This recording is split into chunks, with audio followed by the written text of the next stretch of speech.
말씀은 잠언 23장 22절로 26절까지의 말씀입니다.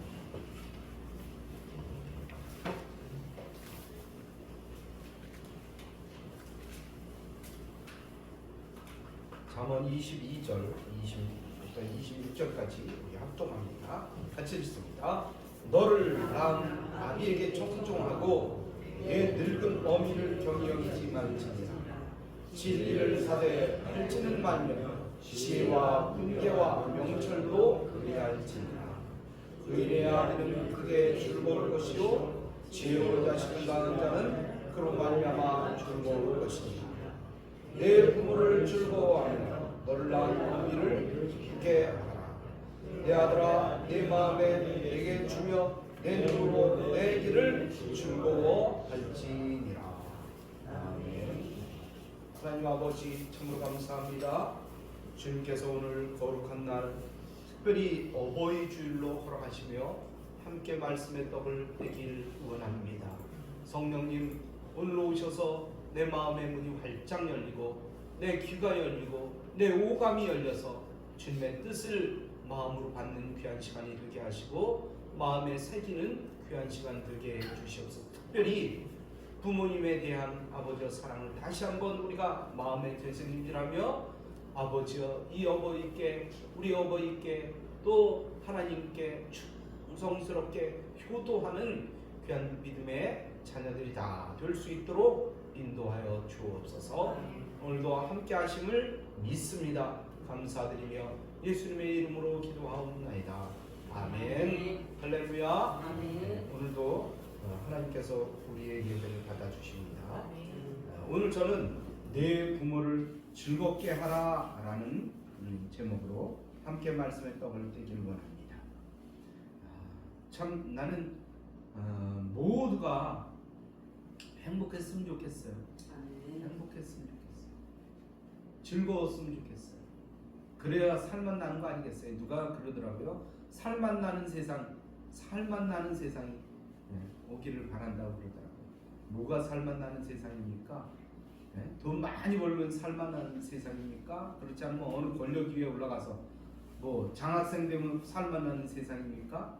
누구는 뭐 사람들도 많이 모이고 행복해지니까 뭐 무슨 날만 같아라 이렇게 얘기를 하더라고요. 무슨 날만 같아라.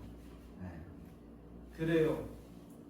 정말 우리가 살만 나는 세상을 살았으면 좋겠어요. 그런데 이 세상을 살면서 가장 행복한 사람은 누구일까요? 누가 가장 행복한 사람일까요? 사람들은요 돈 많이 벌면 행복해지려고 돈 열심히 봅니다. 그러나 돈이 결코 행복을 주지 못합니다. 또 노래 부르는 가수나 또 탤런트들은요 인기를 얻으려고 엄청 노력을 해요. 인기 많아지면 행복해집니까? 뭐가 행복한가요?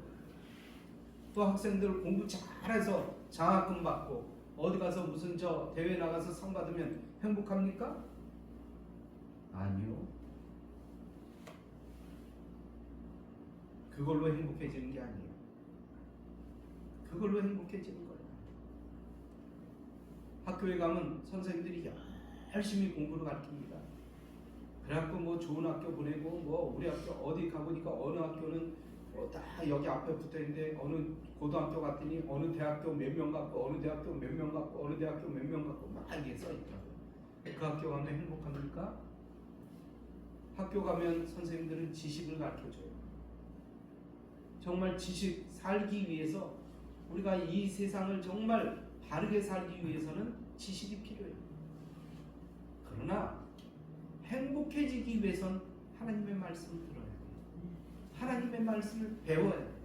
그래 행복한 사람이 될 수 있어요. 또한 세상에서 가장 행복한 사람은요 자식에게 존경받는 사람이에요. 자녀에게 존경받는 사람이에요. 가만히 생각해 보세요. 우리는 자식도 되고요 부모도 됩니다. 내 자식에게 정말 나는 존경받는 사람인가요? 한번 생각해 보시기 바랍니다.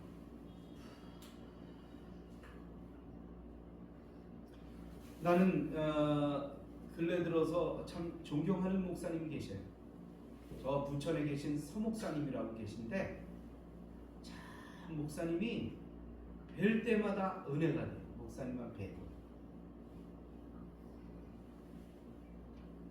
우리 지방의 모든 분들이 그분을 존경해요. 그분을 좋아해요.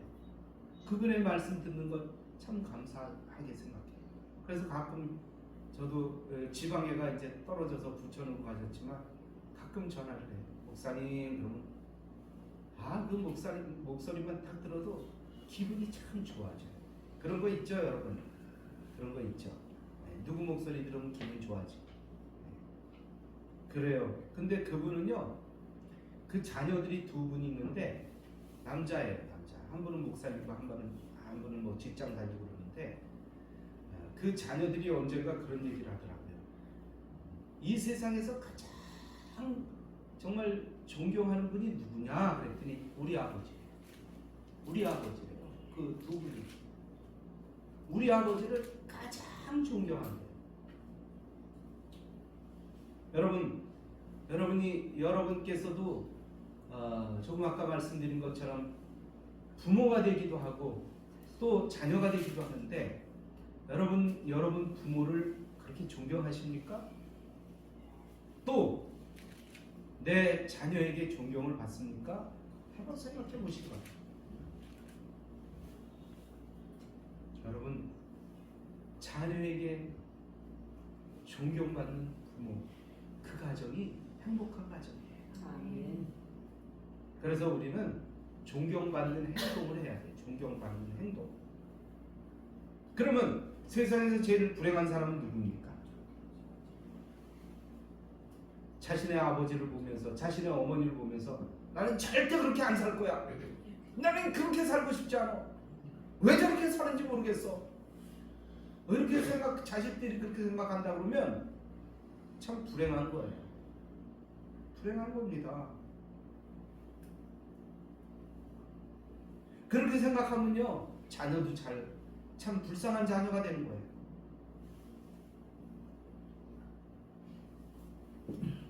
그래요. 근데 자녀는 누구 따라갑니까? 부모 따라가요. 부모 따라간단 말이에요. 온 가족이 교회를 열심히 다니는 가정이 있었어요. 교회는 열심히 다녀요. 주일날이면 열심히 교회 나갑니다. 그런데요, 그 하나 자식이 있었는데 온갖 말썽을 다 피우고 다니는 거예요.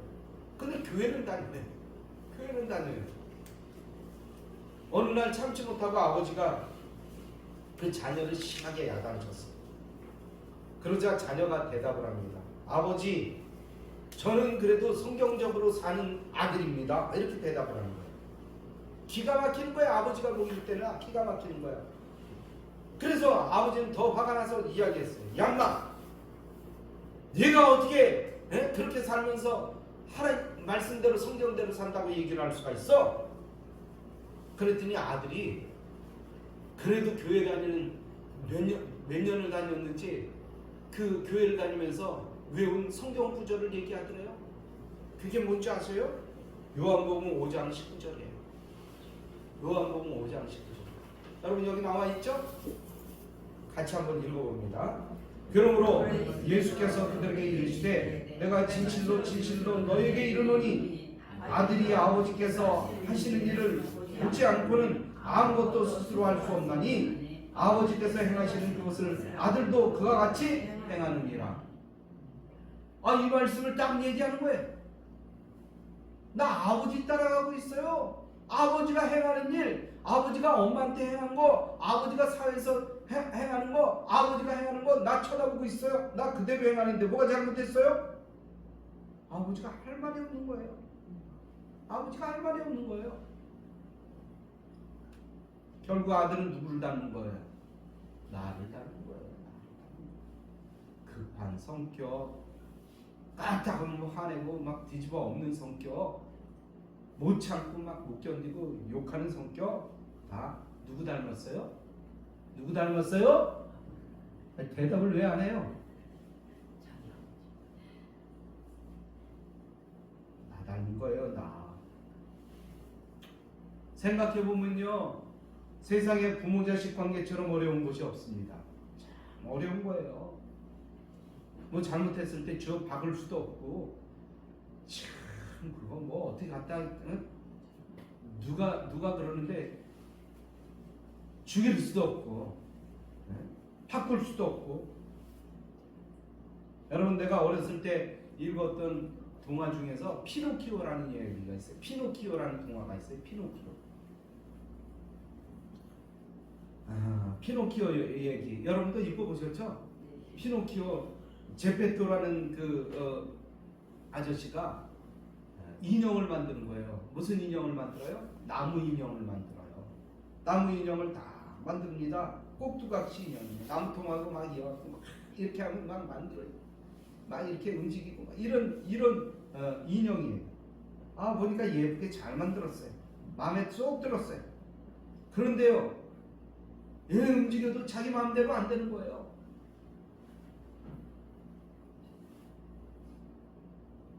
이 제페토는 그 인형에 이름을 붙였습니다. 피노키오라는 이름을 붙였어요. 그런데 만들자마자 이 피노키오는 집 밖으로 뛰어나갔어요. 그리고 말썽을 부리는 거예요. 온갖 말썽을 다 부려요. 하지만 피노키오는 누가 만들었습니까? 제페토 그 할아버지가 만들었기 때문에 그 자녀예요.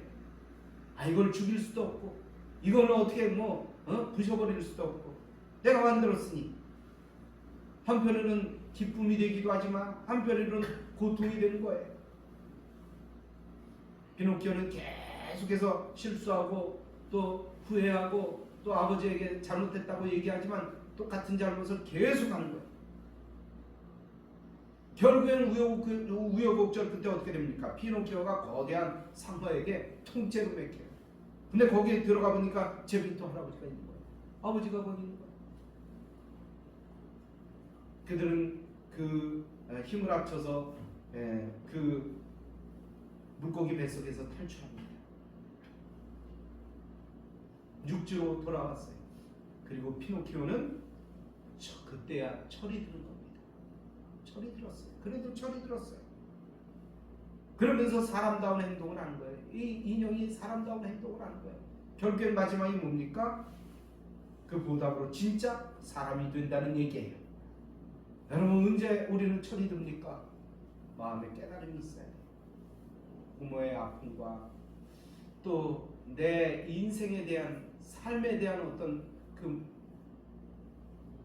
뒤를 돌아다 보면서 정말 내가 어떻게 살아야 되는지, 어떤 생각을 갖고 살아야 되는지, 어떤 믿음을 갖고 살아야 되는지 이걸 깨닫게 되는 순간이 철든 거예요. 어떤 사람은 10살 때도 철이 듭니다. 그러나 어떤 사람은 60, 70이 돼도 철이 안 나요. 그래서 어떤 연세가 드신 분이 그러더라고요. 누구를 쳐다보면서, 언제 철이 들래? 언제 너는 철이 들래? 이렇게 얘기하죠. 여러분, 사람다운 삶을 살려면 철이 들어요. 믿음도 믿음의 철이 들어요. 믿음의 철이 들어요. 그래야 하나님이 우리를 그렇게 사랑하신다는 것을 깨달을 수 있어요. 그래야 그 말씀이 내 가슴에, 그 말씀을 듣고 눈물이 나는 거예요. 그 말씀을 듣고 새겨듣게 되는 거예요. 설교할 때마다 좋은 가운데 빠져 있었는데 그때부터는 마음에 느낌이 오는 거예요. 주님의 말씀이 오늘 나에게 주시는 말씀이구나. 오늘 이 말씀이 나에게 주시는 말씀이구나. 그걸 깨닫게 될 때 그 행동도 달라지게 됩니다. 여러분, 절대로 내 생각을 바꾸지 않으면요, 그 사람의 행동은 바뀌지 않습니다. 바뀌지 않아요. 절대로 바뀌지 않습니다. 여러분, 이 피노키오가 사람이 되는 것은요, 고통을 통해서였어요. 아픔을 통해서였어요. 여러분, 그러고 보면 이 아픔이요, 우리에게 아픔만이 되는 것이 아니라 때로는 사람을 바뀌게 하는 귀한 귀중한 계기가 될 수가 있고요. 그 말씀이 우리의 가슴에 새겨질 때 사랑이 변화되는 것입니다. 여러분, 이 시간에는 참 아름다운 부모는 어떤 분들이고 아름다운 자식은 어떤 자식인가를 생각해 보면서 은혜를 나누기를 원합니다. 여러분, 정말로 참 부모는요, 자식을 때로는 책망을 할 줄 아는 부모예요. 책망을 할 줄 아는 부모. 자녀가 원하는 것을 다 들어준다고 자녀가 잘 되는 게 아니더라고요. 자녀가 다 해달라는 거 다 해준다고 해서 좋은 부모가 아니라는 것입니다. 여러분, 기독교는 원죄를 이야기하고 있습니다. 기독교가 말하는 원죄는 인류의 조상들 이야기가 아니라 사실은 바로 우리들 얘기예요. 내 얘기예요. 내 얘기. 여러분, 우리들이 마음속 깊은 곳에는 하나님의 뜻을 거역하려는 그런 악한 성질이 우리 마음속에 있어요. 그래서요, 아이들도요, 뭘 가르쳐주고 뭐 이래서 그런 것이 아니라 이쪽으로 가라고 하면요, 오히려 저쪽으로 가요. 그런 애들이 있어요. 또 애들만 그런 것이 아니라 우리 마음속에도 그런 마음이 있어요. 잘 살려고 그러면, 잘 만들려고 그러면 엉뚱한 짓을 하는 사람이 있어요. 그런데 그 마음이 우리 마음속에도 조금 있다는 거예요. 때로는 많이 있다는 거예요. 그것을 성경적으로 얘기하면 죄로 가려는 성향이라고 얘기해요. 죄로 가려는 성향이 있다는 거예요. 그래서 자연 상태 속에서 사람은 선보다 악으로 기울어질 가능성이 많다는 거예요. 그러기에 우리에게 뭐가 필요하느냐? 말씀이 필요하고 훈련이 필요한 거예요. 그래서 때로는 하기 싫어도 해야 되는 것도 있습니다. 때로는 하고 싶은 것을 참아야 될 때도 있다는 거예요. 자신이 하고 싶어도 욕망을 절제할 줄 알아야 온전한 사람이 된다는 거예요.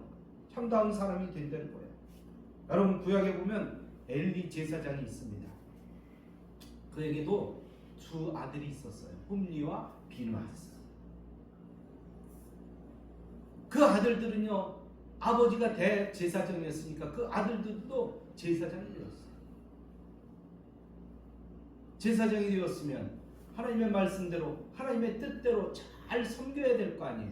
그런데 대제사장의 아들이면서 그들은 하나님을 제대로 섬기지 못했어요. 성경에 보니까 성경은 그들을 어떻게 평가하냐면 행실이 나쁘다라고 표현하고 있어요. 행실이 나쁘다. 또 뭐라고 표현하느냐면 그들은 여호와를 알지 못한다라고 표현하고 있어요. 하나님의 뜻을 알지 못한다.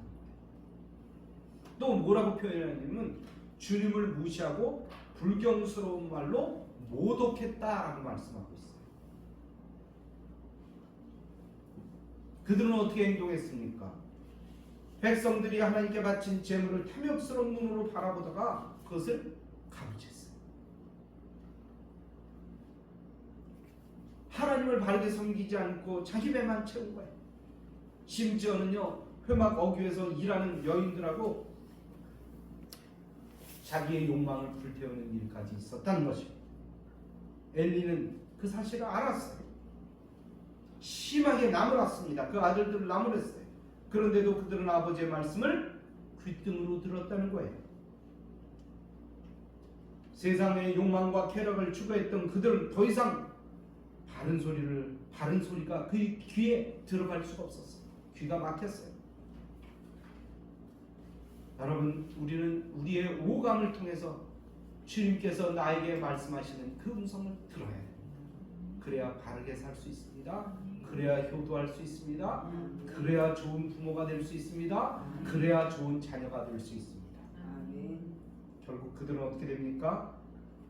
비참한 최후를 맞이하고 맙니다. 그래서 성경은 곳곳에서 자녀를 엄하게 가르치라고 말씀하고 있습니다. 잠언 23장 13절과 14절에 보니까 아이를 훈계하지 아니하려고 하지 말라. 채찍으로 그를 때릴지라도 그가 죽지 아니하리라. 내가 그를 채찍으로 때리면 그의 영혼을 수월에서 구원하리라 라고 말씀하고 있습니다. 또한 13장 24절에 보면 매를 아끼는 자는 그의 자식을 미워함이라 자식을 사랑하는 자는 근실이 징계한다고 말씀하고 있습니다. 하지만 그저 야단만 친다고 그 자녀가 올바로 돌아옵니까? 어떨 때는요, 부모가 자기 감정을 추스리지 못하고 그냥 내가 화나니까 때리는 거예요. 욕하는 거예요. 그렇게 되면 어떻게 됩니까? 자녀가 올바로 자랄 것 같지만 그렇지 않아요. 딴 데로 세요. 도리어 어긋난 길로 갈 수 있다는 거예요. 그래서 필요한 것이 무엇입니까? 부모의 사랑으로 훈계하는 거예요. 부모의 사랑이 필요하다는 거예요. 그래야 자녀는 올바른 자녀가 될 수 있다는 것입니다. 그리고 존경받는 부모가 될 수 있다는 거예요. 그리고 행복한 가정이 될 수 있다는 것입니다. 날마다 잘못됐다고 때리고 욕하고 싸워보세요. 그 가정이 행복하다고 얘기할 수 있겠습니까? 두 번째로, 자녀는 부모를 이해하고 부모는 자녀를 존중하는 부모가 되어야 된다. 여러분, 아이를 꾸짖기 전에 먼저 가져야 될 것은 무엇입니까? 따뜻함이에요. 따뜻함. 맹목적인 사랑이 결국엔 어떻게 됩니까? 자녀를 망치게 됩니다. 망치게 만듭니다. 사랑이 밑받침되지 않는 정의는 아름다운 결과를 빚어낼 수 없다는 것입니다. 사실 누구에게 우리 사실 많이 야단맞고 자란 세대잖아요. 우리 나이 먹은 사람들은요 다 얻어맞고 자란 세대예요. 뭐만 잘못하면요 그저 얻어맞았어요. 학교 가서도요 잊어버리지도 않아요. 나는 따귀도 맞고요, 몽둥이로 얻어맞기도 하고요, 발길로 채이기도 하고요. 선생님들한테 그렇게 얻어맞았어요. 지금 그러면 아마 큰일 날 겁니다. 그러나 그런 야단을 맞는다 할지라도 그 속에 진정한 따뜻함이 담겨있다 그러면 돌아서지 않습니다. 잘못했어요. 엎드립니다. 회개합니다.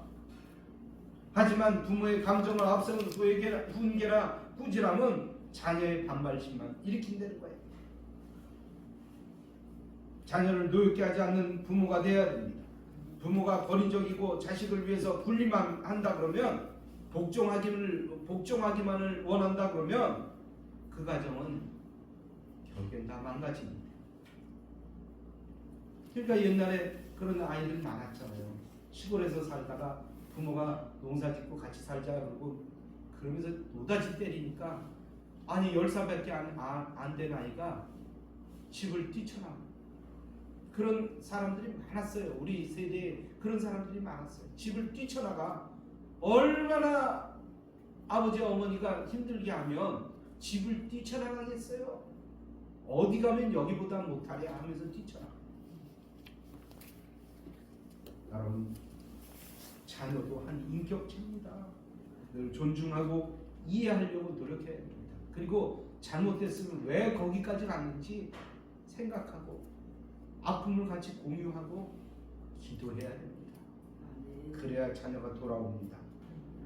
자식이 방황할 때 여지를 주면서 기다릴 줄 아는 부모가 되어야 됩니다. 누가복음 15장에도요 아버지가 나오고 자녀들이 나옵니다. 아버지는 자녀가 깨닫고 돌아오기를 기다려주는 거예요. 분명히 그 아들이 내게 분깃을 달라고, 아버지 돌아가시면 그 유산 먼저 주십시오. 그 녀석 행동 보면 분명히 그 돈 가지면 다 탕진할 텐데 알았어요. 부모는 알았어요. 알면서도 주잖아요. 그리고 기도하잖아요. 돌아오기를 기다려. 사실 그렇게 자녀들이 아버지를 어렵게 만들고 힘들게 만들 때 아버지의 마음은 어땠겠습니까? 정말 속으로는 한편은 죽이고 싶겠죠. 그럴 수도 있습니다. 또 그런 만큼 얼마나 마음이 아프고 괴롭겠습니까? 하지만 아버지는 결코 이렇게 말하지 않았어요. 너 그 돈 갖고 다시는 나하고 인연 끊자. 돌아오지 마. 이렇게 얘기하지 않았다는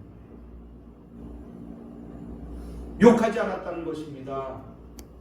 기도하면서 기다렸어요. 그는 어떻게 됐습니까? 밖에 나가서 호랑방탕했어요. 호랑방탕했습니다. 근데 아들에게 쫓아가지 않았어요. 야, 너 다 망했구나. 이제 돌아와라, 돌아와라. 사정하지 않았어요. 그가 돌아오기만을 기다리면서 기도했어요. 다 망가지고 부서지고 깨지고 갈 데 없으니까 어디로 돌아옵니까? 결국엔 아버지께로 돌아오지. 생각이 바뀌잖아요. 그래, 우리 아버지한테 돌아가자. 이제 아버지께로 돌아가자. 내가 살 길은 아버지께로 돌아가는 일이다. 그게 받아주고 천치를 베풀고 그 팔에 팔찌를 껴주고 그 아들은 그 이후에 어떻게 살았을까요? 여러분, 그 뒤에 얘기는 나오지 않습니다. 그러나 여러분, 그 아들은 어떻게 살았을까요? 그 아들은 어떻게 아버지에게 효도했을까요? 그 가정은 진짜로 행복한 가정이 되었을 것입니다. 여러분, 부모의 참 교육은 먼저 하나님을 경외하는 모습을 자녀에게 보여주는 거예요. 그래서 그 모습을 자녀들이 보고 자라나게 하는 거예요. 어떤 일이 있어도 흔들리지 않는 내면의 중심을 간직한 부모, 그 부모가 될 때 자녀들은 그 부모를 보고 자라나는 거예요. 어떤 일이 있어도 부모에게 돌아오는 거예요. 그 가정이 행복한 가정입니다. 그 가정이 정말 하나님 보시기에 참된 가정이 되는 것입니다. 그렇다 그러면 아름다운 자녀는 어떤 자녀일까요? 정말 하나님께서 보시기에 아름다운 자녀는 어떤 자녀일까요? 성경은 이렇게 말씀합니다. 부모를 공경할 줄 알아야 된다. 부모를 공경할 줄 알아야 된다. 그래요. 부모님은 어떤 분입니까? 세상에 있는 하나님의 대리자예요. 대리자. 우리 생명의 근원이 어디 있습니까? 바로 부모님이에요. 부모님이 계시기에 못났든 잘났든 가난하든 키가 작든 키가 크든 내 부모 때문에 내 생명이 있는 거예요. 그것을 분명하고 확실하게 알아요. 누구는 막 이렇게 얘기하더라고요. 네? 그러려고 그러면 왜 나를 낳았어요? 왜 나를 낳았어요? 그리고 부모님한테 아주 귀에 못 박는 말을, 가슴에 못 박는 말을 하는 거예요. 잘났든 못났든 내 부모가 나를 키워주셨고 진자리 마른자리 갈아 누이시면서 나를 키우신 분입니다. 남들이 자랑하는 것처럼 뭐 내 아버지에게 받았다고 내세울 만한 것은 없지만 그래도 감사해야 될 것은 내가 존재할 수 있는 그런 삶을 살 수 있게 해주셨다는 것은 이게 참 귀한 거예요. 이보다 더 큰 은혜가 어디 있습니까? 내 부모 없이 내가 태어날 수 있었겠어요? 나의 존재의 근원이자 내가 깨닫지 못하는 사이에도 분명 나를 위해서 모든 것을 주신 분이 내 부모라는 것입니다. 그래서 때로는 내 길을 막고 있는 것 같지만 잔소리하고 귀찮게 하는 것 같지만 그것이 다 내 생각해서 그러시는 것임을 우리는 알아야 될 것입니다. 그래서 내게 생명을 주신 내 부모에게 감사해야 됩니다. 어떤 사람이 정말 부모님을 미워했어요. 특히 아버지를 미워했어요. 시골에 계신 아버지를 미워했는데 그래도 자녀이기 때문에 무슨 일만 있으면 무슨 날만 되면 전화했습니다. 아버지 안녕하세요. 아버지 잘 계셔요. 그러면 아버지는 다른 말이 없고요. 기껏 하는 얘기가 밥 먹었냐? 너 밥 먹었냐? 그래서 아들이 생각했어요. 우리 아버지는 할 말 되게 없으시네. 전화만 하면 밥 먹었냐고 물어보는 거야. 밥 먹었냐고 물어보는 거야.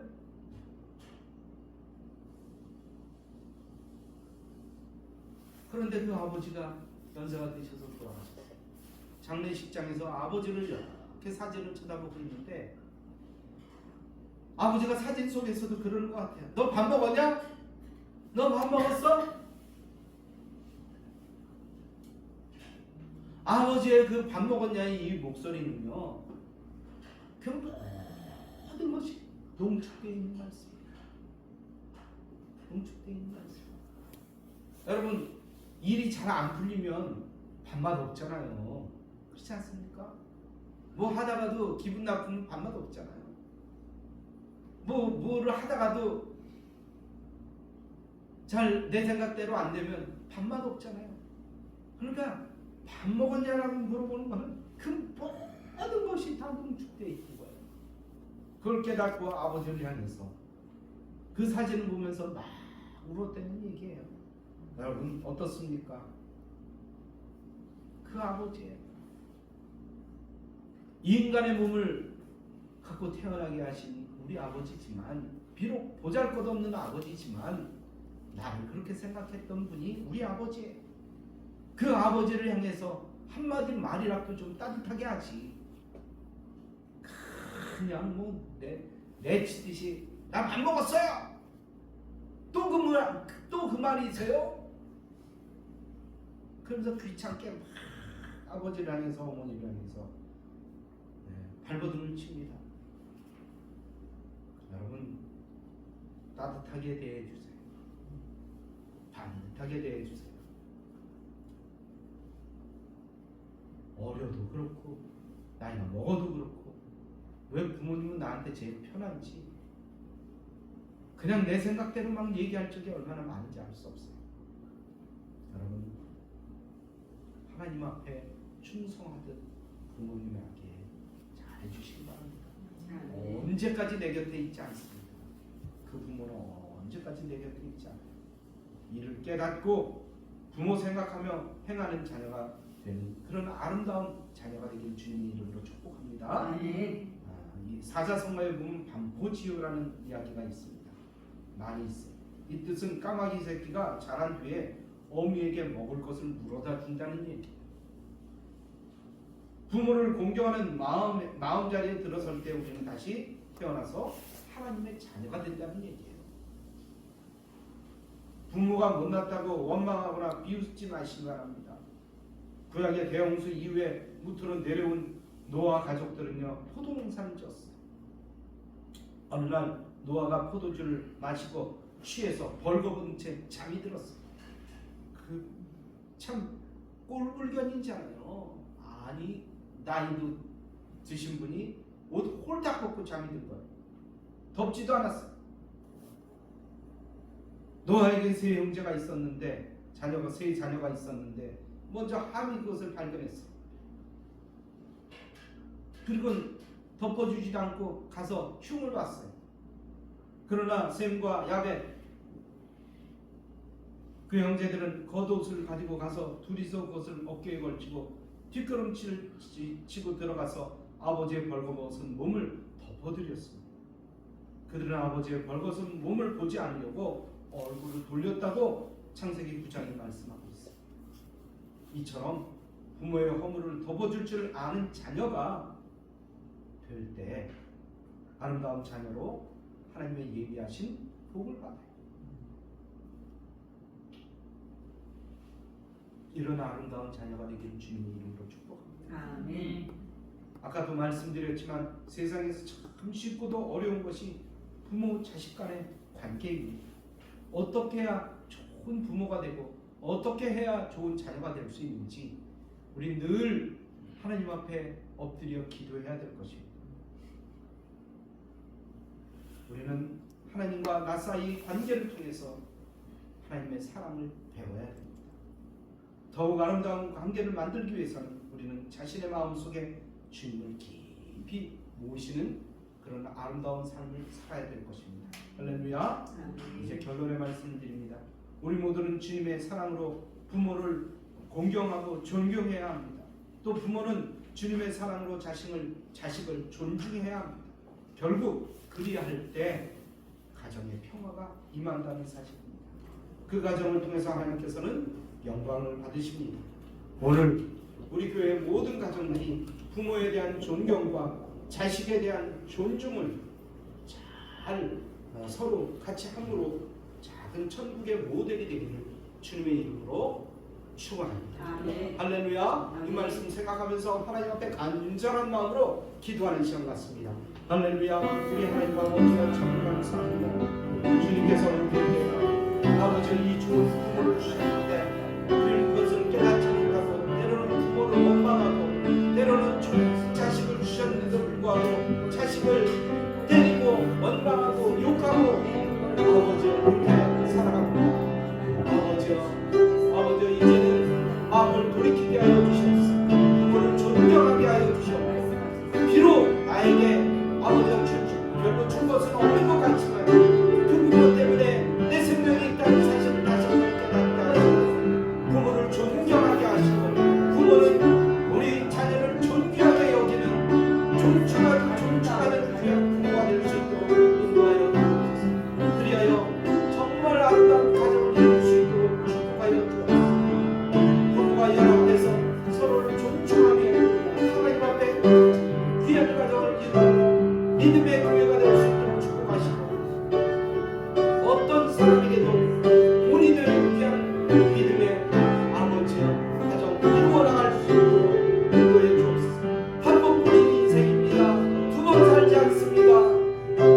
아버지 시행착오가 없게 하시고 더 아름답게 하나님 앞에 충성스러운 삶을 살 수 있도록 인도해 주옵소서. 여전히 메시아니 간절한 마음을 가지고 병낫기를 위해서 기도하는 주님의 명령을 따라 이 손을 들고 기도하냐 성령 받기를 원하는 사람들 머리에 손을 들으시고 하라. 또 아픈 부위가 있는 사람들 아픈 부위에 손을 들으시고 하라. 또 상처받고 어려움 있는 사람들을 가슴에 손을 들으시고 하라. 이 시간 이 종이 성령을 의지하여 간절한 마음으로 기도할 때 성령이여 오시옵소서. 성령이여 인도하여 주시옵소서. 이 마음과 생각 속에 악하고 더러운 것들 다 떠나가십시오. 죄된 것 다 없어질지어다. 회개하며 주 앞에 나올 때 그렇다고 바른 마음을 온전한 믿음을 허락하여 주옵소서. 또한 성령께서 임하여 주시소. 머리가 맑아지게 하여 주시고 가슴을 닦고 백성을 지어내고 온몸에 생기가 넘쳐 흐르죠. 가정에 생기가 넘쳐 흐르죠. 육신 가운데 생기가 넘쳐 흐르죠. 정신 가운데 생기가 넘쳐 흐르죠. 아버지 내 시간 여러분 아픈 손을 얹었습니다.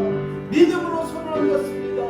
남들이 알지 못하는 그런 아픈 비밀을 주님 앞에 내려놓고 기도합니다. 성령여 임하여 주옵소서. 목뼈와 등뼈와 허리와 골반과 대퇴와 발가락 끝까지 뼈와 근육과 심증과 모든 신경 세포들아 예수님의 이름으로 병원이 움직여 맞춰 들어갈지어다. 비틀어졌던 뼈들이 정상으로 회복되게 하여 주시옵고 아팠던 그 모든 통증들이 사라지게 하여 주시옵고 심장으로부터 공급되는 혈액들이 동맥과 정맥과 실핏줄에 이르기까지 막힘이 없을지어다. 혈전으로 다 녹아버려라. 지금 역사하여 주옵소서. 지금 인도하여 주시옵소서. 지금 만져주시옵소서. 지금 역사하여 주시옵소서. 지금 고쳐주시옵소서. 믿음대로 될지어다. 말씀대로 될지어다. 아버지 오늘 이 가슴에 아버지와 아버지 쓰라린 이 아픈 마음과 주님 앞에 왔습니다. 제대로 말도 못하고 끙끙 앓으며 아버지 어찌할 거에 탄 마음 주님께서 위로 오른손으로 만져주시옵소서. 하나님의 위로가 가득할 것이다. 하나님의 말씀이 그 가슴에 가득할지어다. 성령으로 역사하시고 인도하시고 축복하여 주십시오. 주님의 충성스러운 믿음의 아들까지 되게 하여 주옵소서. 오 주여 감사합니다.